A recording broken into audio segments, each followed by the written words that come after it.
যদি আমি condenser unit আর evaporator ইউনিটটাকে যদি উল্টা উল্টা করে ঘোরায় চালাই, যেমন সহজ ভাষায় যদি আমি বলি যে আমাদের যখন এসি চলে তখন কি হয়, আমাদের ইনডোর ইউনিটে ঠান্ডা বাতাস পাই আর আউটডোর ইউনিটে কি হয়, গরম বাতাসটাকে বের করে দেওয়া যায়। যদি এটাকে আমি ঘোরায় দেই তাহলে কি হবে, ইনডোরে গরম হবে আর কি হবে, আউটডোরে ঠান্ডা বের হবে। আমরা অনেকেই এমন ধরনের একটা এয়ার কন্ডিশনার চাই বা এসি চাই যেই এসিটা হচ্ছে গরমের সময় আমাদেরকে কি দিবে, ঠান্ডা দিবে, আর ঠান্ডার সময় গরম দিবে, অর্থাৎ হিটিং এবং কুলিং মোড থাকবে।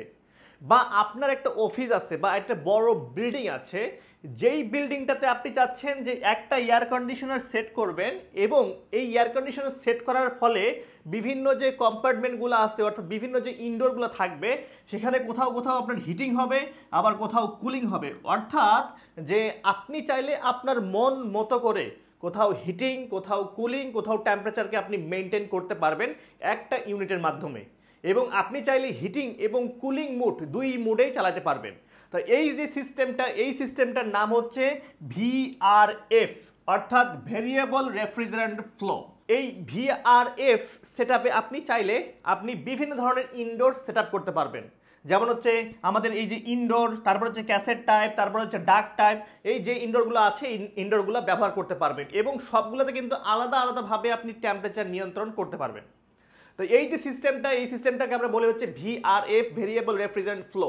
এই সিস্টেমে কিভাবে কাজ করে এবং কিভাবে আমরা এটা ব্যবহার করতে পারি এবং কোন টেকনোলজিতে চলে সেই বিষয়গুলো নিয়ে আজকের এই ভিডিওতে আলোচনা করব। আমি কামরুজ্জামান আছি আপনাদের সঙ্গে। তবে শুরু করার আগে আপনারা জানেন যে আমাদের একটা কোর্স আছে, সেটা হচ্ছে রেফ্রিজারেশন অ্যান্ড এয়ার কন্ডিশনিং, এবং আরেকটা খুশির বিষয় যে এই কোর্সের আমাদের কিন্তু বইও আমরা পাবলিশ করছি। রেফ্রিজারেশন এয়ার কন্ডিশনের যে বই আছে এই বইটা আমরা পাবলিশ করছি। এই কোর্স যারা সরাসরি হাতে কলমে করতে যাচ্ছেন তারা আমাদের সৈয়দপুর ব্রাঞ্চে এসে করতে পারবেন, এবং যারা দেশের বাইরে আছেন, বিদেশে আছেন বা সরাসরি আসা সম্ভব না তারা আমাদের অনলাইনে করতে পারবেন। আমরা এই যে বইয়ের যে ক্লাসগুলো আছে এই ক্লাসগুলোর অধ্যায়গুলো মিলিয়ে মিলিয়ে আপনাদেরকে ক্লাস নিব এবং ইনশাল্লাহ চেষ্টা করব রেফ্রিজারেশন এয়ার কন্ডিশনিং সিস্টেমটা খুব সহজভাবে উপস্থাপন করতে। তো যদি আপনারা এই কোর্স করতে চান বা আমাদের এই বইগুলো কিনতে চান, নিচে যে ফোন নাম্বার আছে সেই ফোন নাম্বারে যোগাযোগ করবেন। তাহলে কথা না বাড়িয়ে শুরু করি। আমাদের নর্মাল যে এয়ার কন্ডিশনারগুলো আছে সেটা কিভাবে কাজ করে সেটা আগে একটু দেখি, তাহলে আমরা বুঝতে পারবো যে ভিআরএফ কিভাবে কাজ করবে। তা এখানে কি থাকে, আমাদের একটা কম্প্রেসর থাকে, কম্প্রেসর থেকে আমাদের গ্যাসকে আমরা কম্প্রেস করে কি দেই, কন্ডেন্সার দেই। কন্ডেন্সার কি হয়, উচ্চ চাপের যে গ্যাসটা আছে এটাকে লিকুইডে পরিণত করে। এখান থেকে আসে হচ্ছে এক্সপ্যানশন ডিভাইস, এটা কি চাপটাকে কমায়ে আর টেম্পারেচারটাকে কমিয়ে ফেলে। এরপরে কোথায় আসে, আমাদের ইভাপোরেটরে আসে। ইভাপোরেটর কি করে, আমাদের তাপটাকে গ্রহণ করে, গ্রহণ করে আবার সেই গ্যাসে পরিণত হয়ে আবার কম্প্রেসরে আসে। এই কনভেনশনাল সিস্টেমে আমাদের চারটা পার্ট থাকে, সেটা হচ্ছে কম্প্রেসর, কন্ডেন্সার, এক্সপ্যানশন ভালভ এবং হচ্ছে ইভাপোরেটর। কিন্তু আমাদের ভিআরএফ সিস্টেমে আমাদের এই চারটা পার্টেই থাকবে, কিন্তু এখানে অতিরিক্ত একটা জিনিস অ্যাড হবে, সেটা হচ্ছে রিভার্সিং ভালভ। রিভার্সিং ভালভ দেখেন এখানে কিন্তু আমাদের কম্প্রেসরও আছে, কম্প্রেসরও আছে, এই পাশে আমাদের হচ্ছে কন্ডেন্সার আছে, এবার আমাদের কি হচ্ছে ইভাপোরেটর আছে। কিন্তু এখানে আমরা কন্ডেন্সার ইভাপোরেটর আমরা বলবো না, এখানে বলবো হচ্ছে কি আউটডোর এবং হচ্ছে ইনডোর। এখন দেখেন তো আমাদের এই কন্ডেন্সার, ইভাপোরেটর বা আউটডোর এবং ইনডোর বা ইনসাইড যে কয়েলগুলো আছে এই কয়েলগুলোকে আমরা এক্সচেঞ্জ করে চালাবো। অর্থাৎ যখন আমাদের ঠান্ডা প্রয়োজন হবে তখন আমাদের ইনডোর বা ইনসাইডের যে কয়েলটাকে আছে এটাকে আমরা ইভাপোরেটর হিসেবে চালাবো, ইভাপোরেটর হিসাবে রান করব। আবার যখন আমাদের ঠান্ডার দিনে গরম প্রয়োজন হবে তখন এটাকে কী করবো, আমরা কন্ডেন্সার কয়েল হিসাবে আমরা রান করব, অর্থাৎ এক্সচেঞ্জ করে দিব। অর্থাৎ যে সিস্টেমটা আছে, যেই সিস্টেমটাকে একটা ভাল্বের মাধ্যমে, যেই ভাল্বটা দেখেন এখানে আমাদের এই ভাল্বটা আছে, এই ভাল্বটাকে আমরা বলি হচ্ছে রিভার্সিং ভাল্ব অথবা 4 ওয়ে ভাল্ব, অর্থাৎ লাইনটাকে চেঞ্জ করে দিবে। অর্থাৎ ইভাপোরেটরটাকে এক সময় যখন আপনি হিটিং মোডে চালাবেন তখন সেটা কন্ডেন্সার করবে, আবার যখন আপনি কুলিং মোডে চালাবেন ইভাপোরেটরকে কী করবে, আমাদের ইভাপোরেটর হিসাবে কাজ করবে। তো যদি আমরা পাশাপাশি একটা চিত্রতে দেখি তাহলে আমরা ভালো করে বুঝতে পারবো। দেখেন এখানে কম্প্রেসর, এই কম্প্রেসর থেকে এই লাইনটা বের হয়ে এসে আমাদের আসছে হচ্ছে কি রিভার্সিং ভালভে।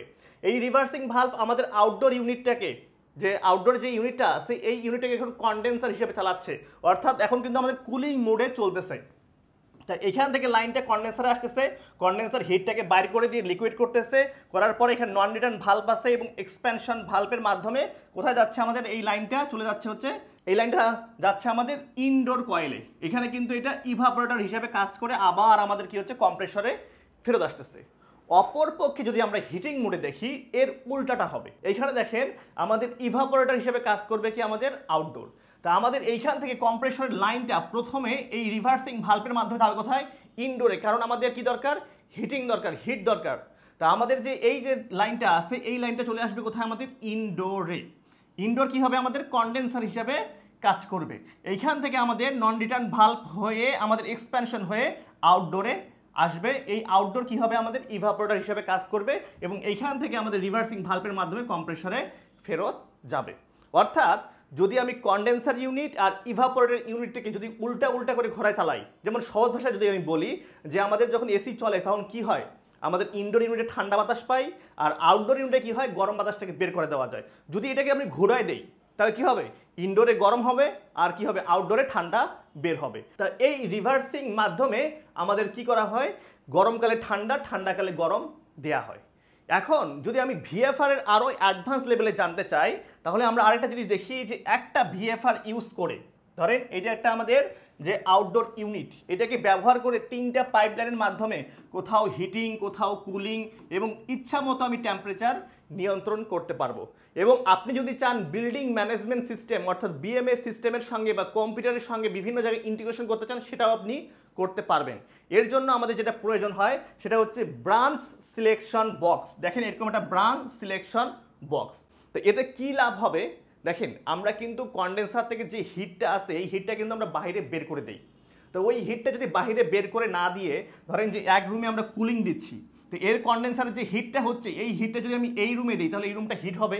তো একই সঙ্গে কুলিং এবং হিটিং দুইটাই চলতেছে, আমাদের কিন্তু এনার্জি বা বিদ্যুৎ অনেক সেভ হবে। তো এটা কিভাবে করা হয় একটু খেয়াল করি। দেখেন আমাদের এখানে একটা কি ব্রাঞ্চ সিলেকশন বক্স আছে, এগুলো কিন্তু মাল্টি ব্রাঞ্চ আছে এবং সিঙ্গেল ব্রাঞ্চ আছে। তো এইখানে আমাদের একটা আউটডোর ইউনিট আছে, এই আউটডোর ইউনিটে কিন্তু একাধিক কম্প্রেসর থাকে। এখানে দেখা যাচ্ছে যে একটা ইউনিট এরকম না, কম্প্রেসর একটা এরকম না, কম্প্রেসর কিন্তু একাধিক কম্প্রেসর থাকে, কিছু রেস্টে থাকে কিছু সবসময় চালু থাকে। কারণ এই যে সিস্টেম এই সিস্টেমটা কিন্তু 24 আওয়ার রান করে এবং অফিসের জন্য বড় বড় কম্পার্টমেন্টের জন্য খুবই ভালো একটা সিস্টেম। তো এইখানে আমাদের সিঙ্গেল ব্রাঞ্চের মাধ্যমে আপনি একটা করে ইউনিট এরকম চালাতে পারবেন, হিটিং কুলিং বা যেভাবে আপনি খুশি সেভাবে চালাতে পারবেন। আবার এই পাশে শুধুমাত্র যদি হিটিং চান সেই হিটিংও করতে পারবেন, অথবা মাল্টি ব্রাঞ্চ সিলেক্টর বক্সের মাধ্যমে আপনি হিটিং কুলিং একসঙ্গে করতে পারবেন। তা আপনারা যারা এয়ার কন্ডিশনিং সিস্টেমের বিল্ডিং তৈরি করতে যাচ্ছেন তাদের জন্য এই ভিআরএফ অর্থাৎ ভেরিয়েবল রেফ্রিজারেন্ট ফ্লো সিস্টেমের যে এয়ার কন্ডিশনগুলো আছে এটার জন্য আপনাদের বেস্ট পলিসি।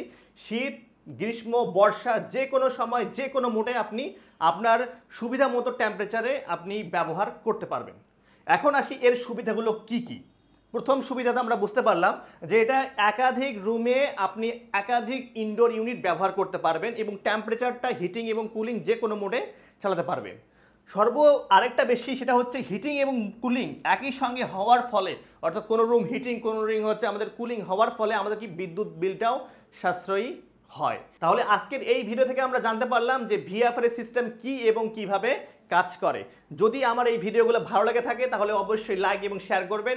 আর এখন পর্যন্ত যদি আমার চ্যানেল সাবস্ক্রাইব না করে থাকেন বা আমাদের পেজটাকে ফলো না দিয়ে থাকেন তাহলে অবশ্যই ফলো এবং সাবস্ক্রাইব করবেন। আর সর্বশেষ একটি কথা আমি বারবার বলি যে নিজে ভালো থাকবেন, অপরকে ভালো রাখবেন। ধন্যবাদ।